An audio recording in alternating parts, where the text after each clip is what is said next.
Hi there, I'm Linda K. Gifford. Hello.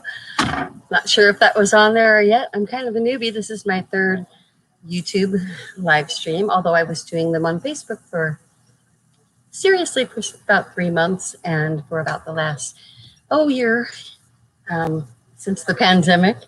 Although I work from home anyway, running my store, feelgoodfairtrade.com, I became very, very much at home, like many people during the pandemic, and began doing this. So I'm Linda K. Gifford. I'm a sexual abuse survivor. The reason I'm on here is because I have founded Sweet Survivor Rescue Fund, and we are raising money to provide transportation to victims of human trafficking and abuse.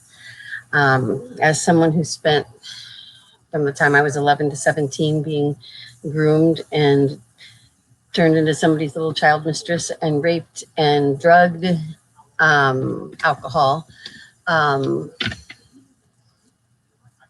it is my mission now for the rest of my life. Thank you for supporting feelgoodfairtrade.com. It means a lot to me. We buy from women artisans all over the world.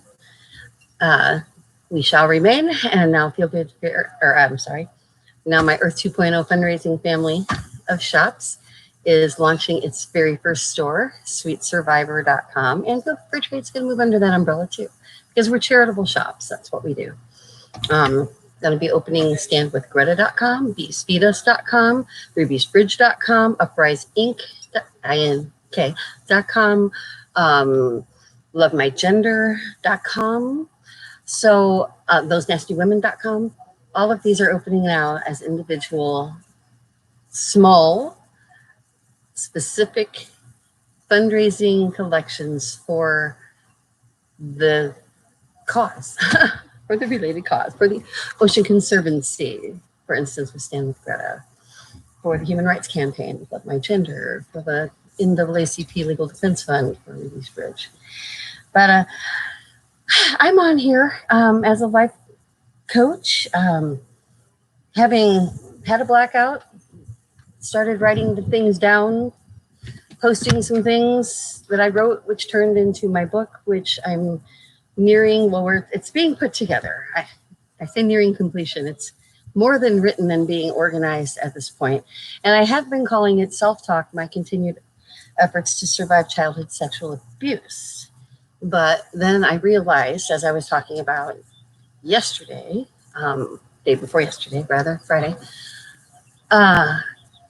it's assault. Why do we always talk about childhood sexual abuse? It lightens the load, and we shouldn't do that. You know, I was raped repeatedly in my adolescence and teen years. I think that calls for being called assault. So the name of my book is now Self-Talk, My Continuing Efforts to Survive Childhood Sexual Assault. Let's call a spade a spade. So, that being said, life is a joyous, wonderful place. And though I suffer from PTSD, I also rarely dive into what I call that rabbit hole anymore. And this is something that I'm just inadvertently started helping people out with online in message threads. I started a group, but people tend to message me instead of joining the group because, unfortunately, most people don't want to say that they are the survivor of childhood sexual abuse. And that's the stigma that we need to end. That's something we need to end. I've got like this net situation going on here. Let me put my hair down and swat it away. Get a little more protection. So, no, I'm not going to be able to end sexual abuse, sexual assault, and the way that our society sets people up, sets children up to be confused, to be sexualized, to be silent. I'm not going to fix it, but I'm going to die trying. So that's like kind of my new motto. It kind of happened accidentally at the end of my second to last, which was my first YouTube live stream, when I said in answer to what an acquaintance of mine said, you know, you're never going to be able to end this. And I'm like, not in my lifetime, but did Ruth Bader Ginsburg stop fighting for equality and women's rights? Did she? Just because it wasn't going to happen in her lifetime? Thank you, Ruth. If I'd ever had a daughter, she was going to be named Ruth. Ruth Catherine. Because my grandmother was a Ruth. And but then we can do with anything, stuff that it connects to Ruth Bader Ginsburg. So how about the news? Let's talk a little about the news before we dive in. We're going to dive into spades. We're going to dive into the anacronym. Like I said, call a spade a spade. Well, kind of accidentally, the 5, 6 steps that I want everyone to be like locking into their brain. Every PTSD sufferer, I'm going to teach you 6 things. So easy, so easy. We're going to lock it into your brain. It's mental training, super simple mental training. I'm even making a pocket guide ebook kind of thing that I'm going to send out there, and for a very nominal fee to raise money for Street Survivor Rescue Fund. And it's going to be like your 1-page stop to manage PTSD triggers. So we're going to talk a little bit about that. I've been asked to talk more about the rabbit hole. Because we had a little confusion and in a conversation with someone in a message thread, you know who you are, thank you.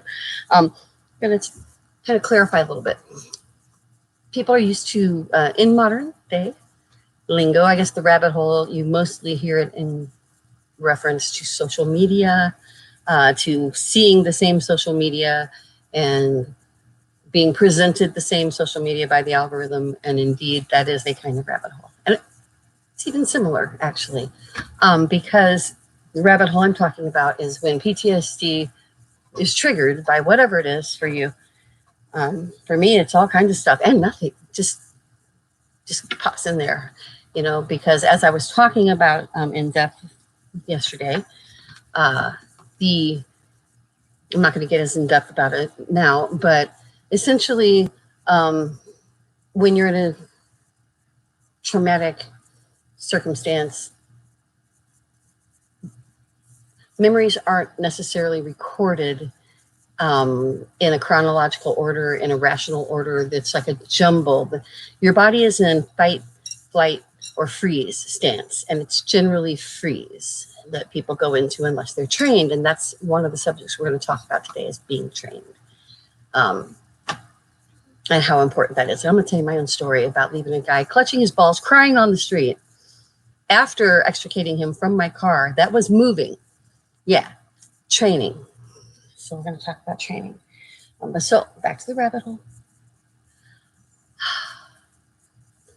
These triggers, to those of us who have PTSD, you know exactly what I'm talking about. To those of you who support someone who has PTSD or wonder if they do or something, there's a thing that happens. And everyone can describe it differently. For me, I describe it like, if you've ever been in a racquetball court, and I suck at racquetball, so the ball's just bouncing off of everything. It's like I'll get a thought in my mind, and then I'll start to run it down. It can be just a trigger thought, but it's not even a words, that's a smell or a sound, a sensation. Everything comes flooding back to you. And it doesn't have to be rational. You could be buying a box of soap at the store, and just, you never know. And also there are very certain things that provoke PTSD, as we know, say in soldiers, warfare. For me, I don't sleep. I can't sleep at night. I don't feel safe unless my partner's with me and we have a long distance relationship. So that's not that often. But when he is there, I do sleep better. So PTSD often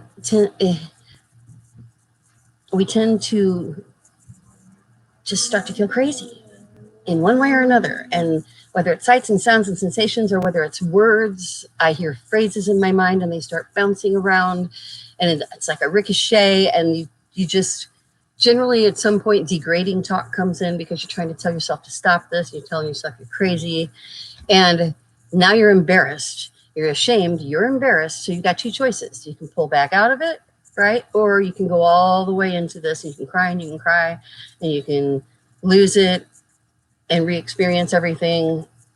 And people feel that they don't have control of that point. And actually, at that point, it is pretty hard to control. So you need to back out. We're going to learn how to, I'm going to teach you how to realize you're about to go into the rabbit hole and to stop and throw your shit in it and back away. Step away from the rabbit hole, okay? Because it doesn't serve you anymore. And this is something that I also had quite a lengthy discussion with someone about after I brought it up recently. I said that we enjoy that place, and this person, also a PTSD sufferer, we're really CPTSD sufferers. That means we were subjected to years of the same kind of abuse that actually led to dissociative disorders, and that we've learned now, as I was talking about the last 2 live streams. You can refer to them. They're in the playlist in order back if you want to see, hear more about that. But the way that when children are subjected to traumatic or neglect, any kind of abuse over and over and over, that their brains in this formative time, because they're so busy disassociating, the brain actually reduces the amount of connections between the part of your brain that experiences the trauma and the part of your brain that stores it in neat chronological fashion, which is why rape and assault survivors often cannot recount things in logical order and often counts against them in court, which is ridiculous, and all the science backs that traumatic events aren't put into memory. This is why I recommend that you go into therapy. I had done so 20 years ago, and I have returned. I returned last year, and it's the best thing I've ever done. I'm not going to quit going to therapy probably ever again. I can take weeks off. That's not a thing, but I choose not to. I choose to go every Tuesday at noon to therapy with somebody. And I'll touch on something, throw in here that I said yesterday too. Have a therapist. Don't dump it on your lover. Don't dump it on your love interest or your lover or your spouse. Yes, be honest about what you're going through and things.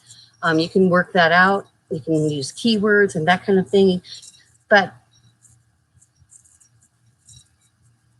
I have a lot, as somebody who's going to deal with traumatic memories for the rest of my life, I often start to spiral into that rabbit hole myself.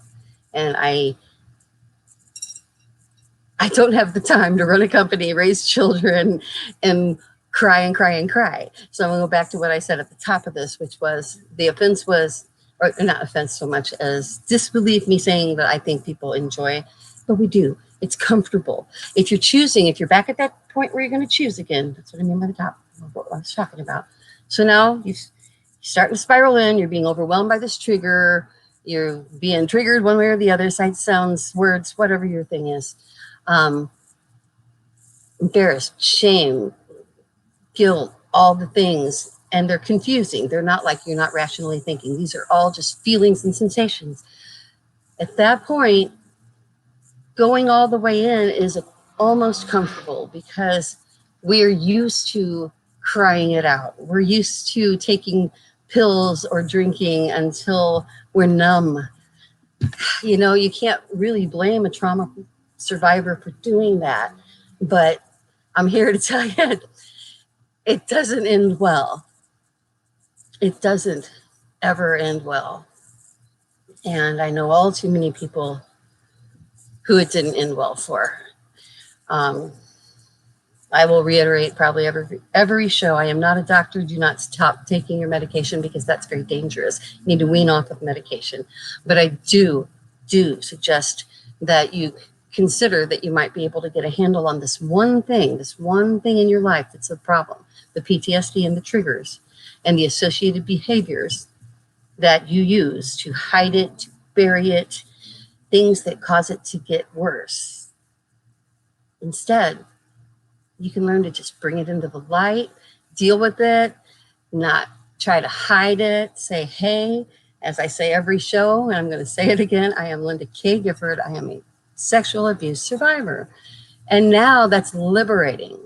Instead of feeling like, oh my God, I'm always going to be sick. It's like, oh my gosh, it's such a category that I can deal with now. Okay, I fit into a group of people that this happened to. There's the literary side of my mind can process that.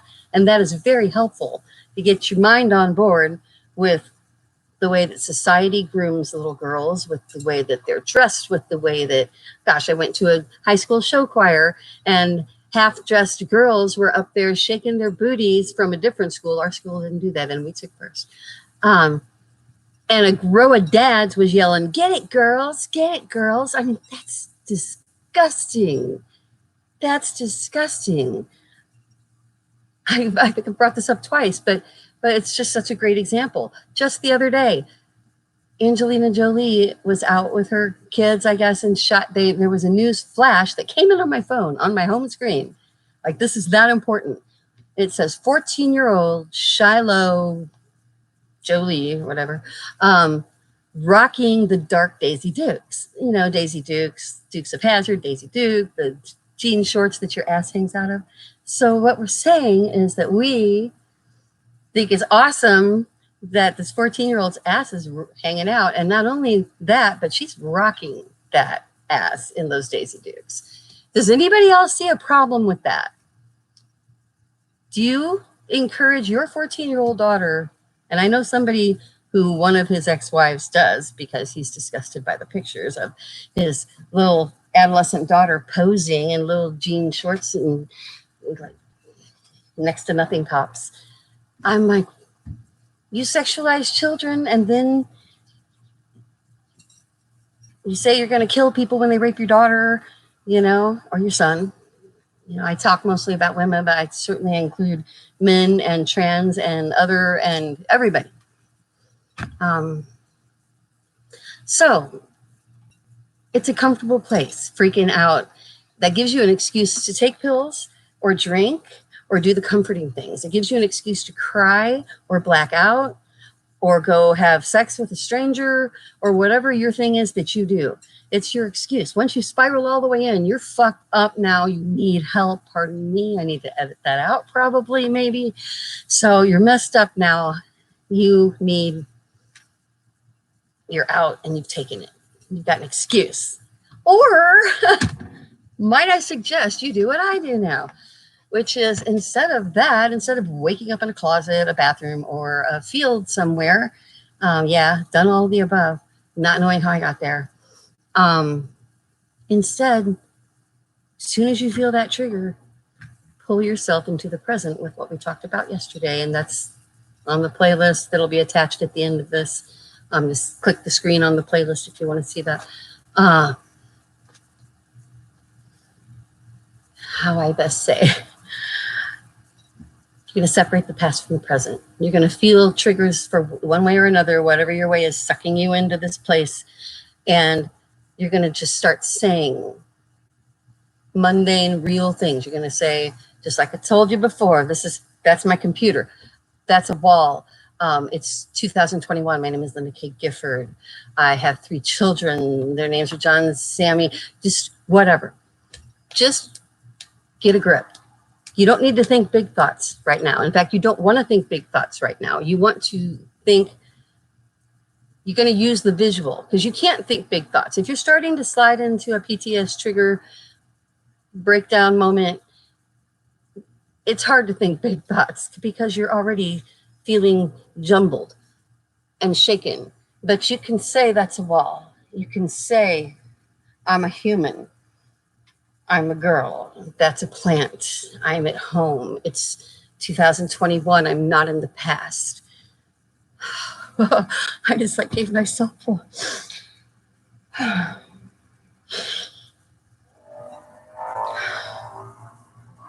I'm doing it now.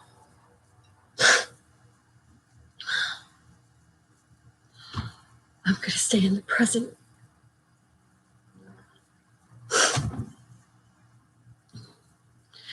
And there you go. I'm focusing on the now. I'm focusing on breathing. I did not expect to actually go all the way into a place there, but this has actually been really hard for me.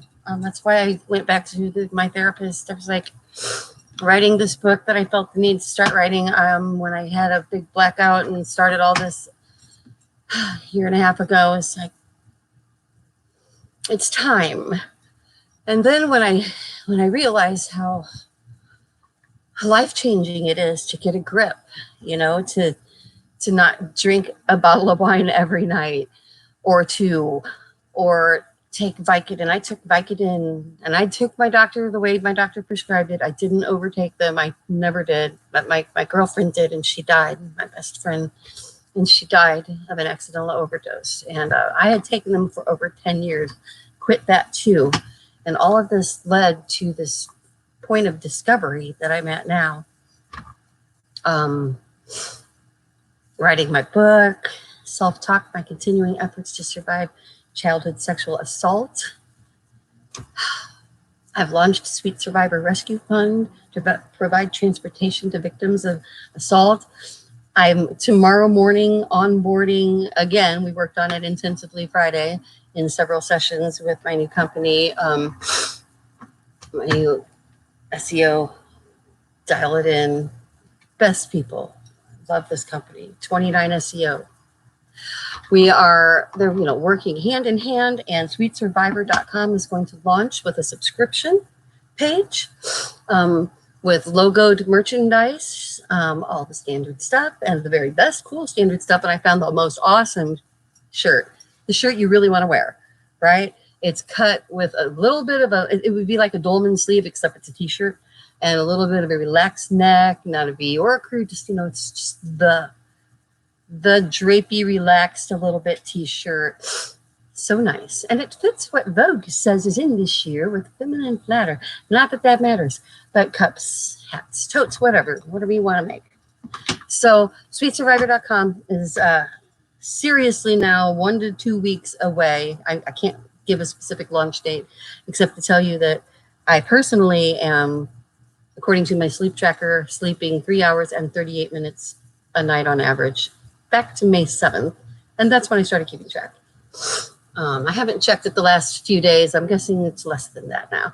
And I'm not complaining. I'm grateful. And that brings me to my trigger guide. Yesterday, we talked about the first part of SPADES, my trigger guide. That's the acronym, so you can remember it fast, right? We talked about the shame is not yours. That's the S. The shame is not yours. Put the shame where it belongs. Even if your body memory ain't with the program yet, tell your mind that. Put it in a file. I'm gonna build on this concept. It just keeps coming up accidentally, but it's just such a great, I think, it works for me.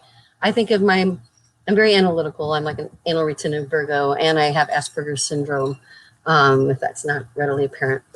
And I also have dissociative disorder from being abused from the age of 11. So at the time that I should have been growing connections to process data, I was instead not so that I could disassociate better. And so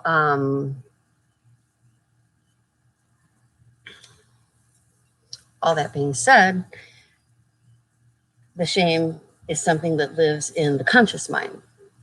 I mean, it lives in the body, but the knowledge that it surely can't be your fault because you were the child, even a teenager. There's reasons why we have consent, ages of consent, and they're too young, as far as I'm concerned. The age of consent should be like 20. A child is a child. You were a child. If you participated in some kind of a sex act with somebody who was an adult, even a young adult, they're the adult. There's a big difference in age. Oh, God, Anthony Bourdain. There's a huge difference in age between 18 and 14, may I throw in there. Yeah, we were just two teenagers, got her pregnant. No, you raped a child, Anthony Bourdain. You raped a child, a 14-year-old when you were 18. Anybody bring me a 14-year-old and an 18-year-old and let's compare maturity levels. And you tell me that there's any equal playing ground here. And this is a thing that makes me so angry, and I'm tangenting off, but people allowing people in office who write child pornography, erotica, yeah, I'm not going to honor him by giving his name, but that's a representative that I think he's not a representative now, but he was, and he was voted in when the people in his district knew that. But yeah, I can't change the world before I die, but I'm certainly going to die trying. I certainly am. So, shame is not yours. P, separate the past from the present. We already talked about that a lot just now. A, ask for what you want. I have done whole live streams on this, and we're going to do another one. In fact, I will make a note tomorrow, ask for what you want. Because people aren't mind readers. Okay, we'll touch on it. People aren't mind readers. Again, don't turn your lover into your therapist. Have a relationship with your passion partner that is based on just that. It's your happy spot. It's your soft place to fall. It's your, as I said yesterday, it's your orgasms. It's the good stuff. That's what partners are for, not for taking every thought that you've had and all of your past, whatever. My partner knows my entire past. He doesn't need a play-by-play. I let him know what's relevant. He lets that factor in like an intelligent adult will. And if they can't handle it, then they're not a good partner. And it's not a thing that rears its ugly head because I don't go down that rabbit hole very often. But there have been moments. There have been moments when I had to pause during a sexual experience and take a moment because of something, a memory, a bad memory. And it had nothing, everything was wonderful, but a bad memory. So by letting it wash over and by being honest, I'm having a moment, which is like code for, and cool. 5-10 seconds later, I'm back to having great sex. So I'm just saying, yeah, that's very open. I'm very open. We're going to talk masturbation. Actually, I was going to do that today, but we're kind of out of time. I'm going to have to move masturbation to another day. I will circle that too. Masturbation is awesome. I put it on here. Oh, I have to go in here. I have to do it. Who cares about time? Okay. So what's this crap on TV? I hear conservative psychologists and doctors, again, don't want to even look up their names, but I watched the clips repeatedly. Someone on that news channel that shall not be named, encouraging, saying that it's terrible, how we're encouraging women to go to school and get an education. That's what the left's doing. And we hate sex, the left, we hate sex. And yes, I am the left. If that concerns you, probably shouldn't be on here. We don't kill children and drink their blood. We don't. But a lot of people sexually assault them. And that's the real problem. So let's deal with sexual assault and let's support the Sweet Survivor Rescue Fund so that we can get people to a place where they can be helped. Okay? Doesn't that make sense? So yes, that, and there was another one where the three boxy people were saying that the problem is that people are waiting till their 30s to have kids, and then they're only having 1.8 instead of having 2.3 kids beginning in their 20s, and that they should be having kids in their 20s, and that we're losing family values, and that everyone's acting like adolescents. They need to grow up and get married in their 20s and have kids. And I'm like, wow, I have 3 children, and the last thing I want them to do is be child husbands, and if you're in your 20s, you're a child as far as I'm concerned, no, I wouldn't even sleep with someone in their 20s. It's like, no, not now. And I've always had younger boyfriends. That's not a secret. And husbands, well, except for one. That's a whole other story that we don't need to go to. But it goes hand in hand with them trying to not force everybody, but convince everybody you're better off going to technical school and learning a trade than going to a 4-year college and getting into all this debt. And it's like, well, yeah, how about we eliminate the debt, but realize that by going to a 4-year school, you can open your mind, you can branch out, you can learn about all kinds of things. That's the beauty of a 4-year education, is that you're not just learning one thing, you're learning about other things. You have required courses about learning about the world and about other people and other cultures and other religions. And you know what? I just told you, realized exactly what their problem is. They don't want their kids to hear any of this. They want their kids to be products, you know? Don't be a product of your parents. Go be who you want to be.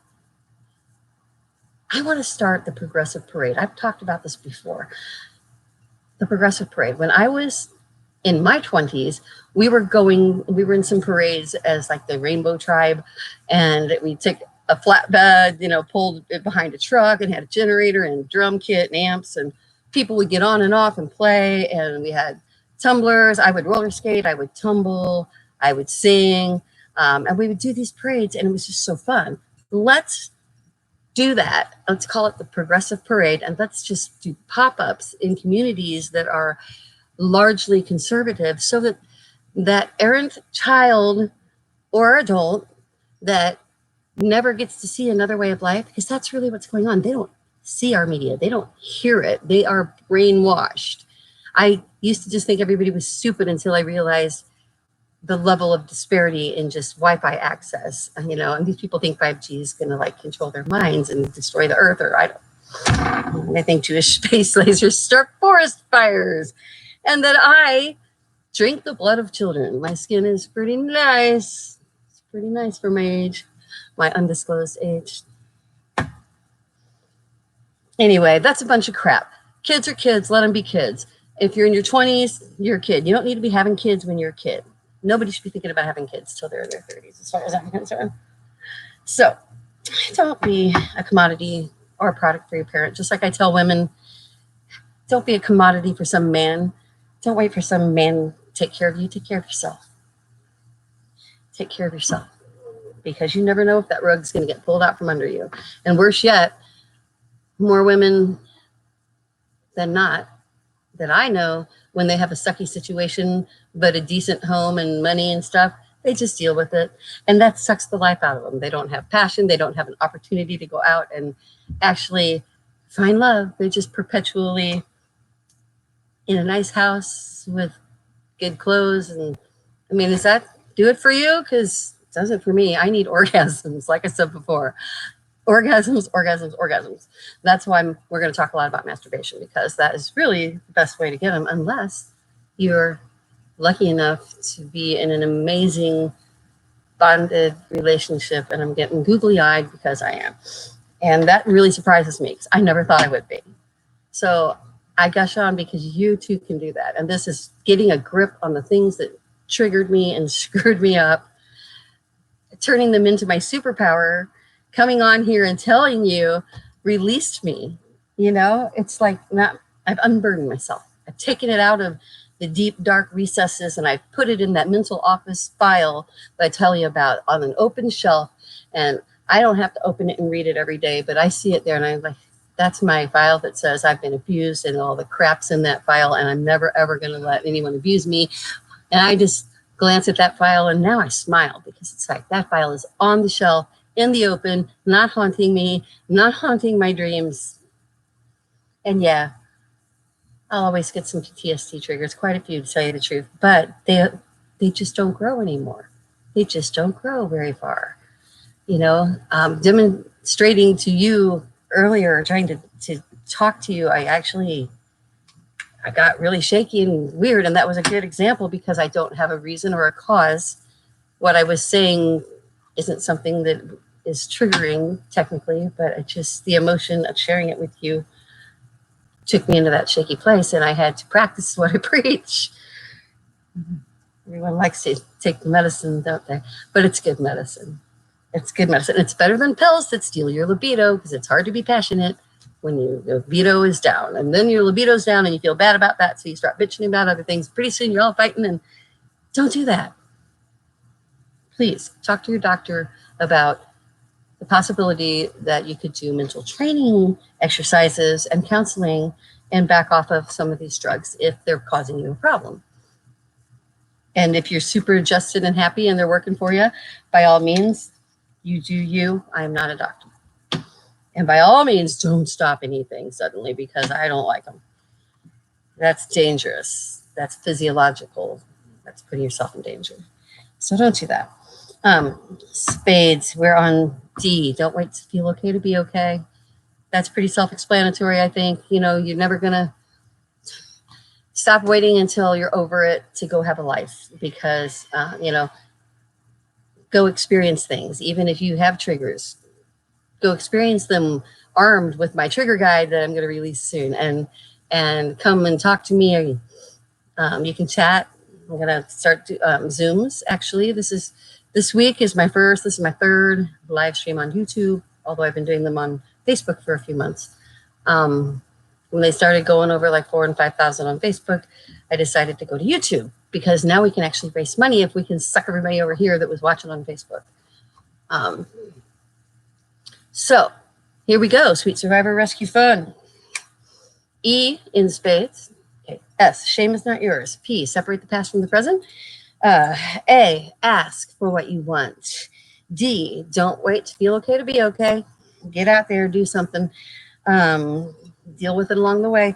E, what do you think? Come on, obviously, educate, educate, educate. Educate yourself, educate other people. I watch TED Talks every single morning. I wake up, and that's what wakes me up. I have a bottle of coffee by my bed waiting for me because I like iced coffee. So I take one cold out of the fridge, set it by my bed, and in the morning, I chug that and lay back down and listen to TED Talks, and the people's stories wake me up. And I have my notebook next to me in the bed, literally. If my partner's not there, I sleep with my notebook in the bed. And I write stuff down.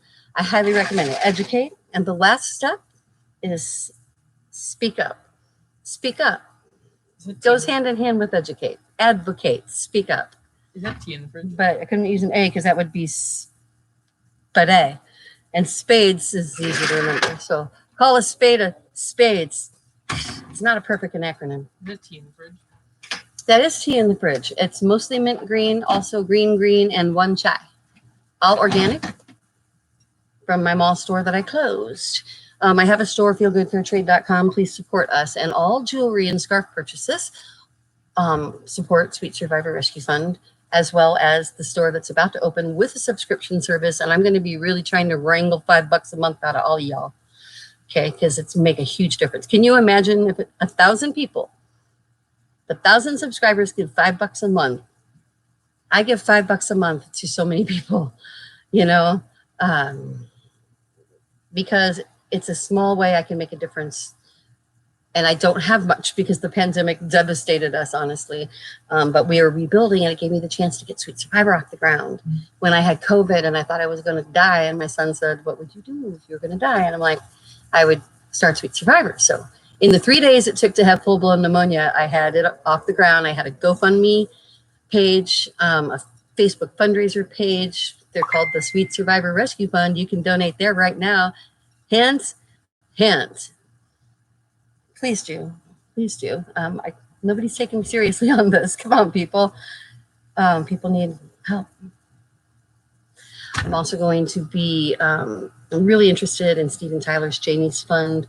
I've raised money for them before, and they have a couple of houses, and their model is a great model of whole lifestyle training. You come in there and you're rescued, and you've got a year. You've got everything from a dietitian to therapist, school to work planning to social help.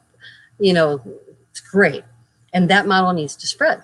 So another friend said this was all pretty grandiose of me. And it's like, well, okay. Everything starts with a dream, right? My dream is rescue people in need. Surely that will come true because I believe in God. I believe in goodness and kindness and mercy. And I believe we have to create it. So let's do that, okay? I'm Linda K. Gifford. I'm a proud survivor of childhood sexual assault. I'm the author of Self-Talk by Continuing Efforts to Survive Childhood Sexual Assault and How to Get from Trigger to Happy. I will talk to you again on Tuesday, because tomorrow I have a lot of business to handle. I don't do Mondays. Monday's really a see what's in the inbox kind of day. So Tuesday, Wednesdays, Thursdays, and Sundays, I'm on here at or about 6, but activities with my son sometimes offset that by a bit, but I'm going to try to be consistent. 6:30 is probably our best target. So let me know what you think is the best time for you, and I will go with the most popular time. I will talk with you soon.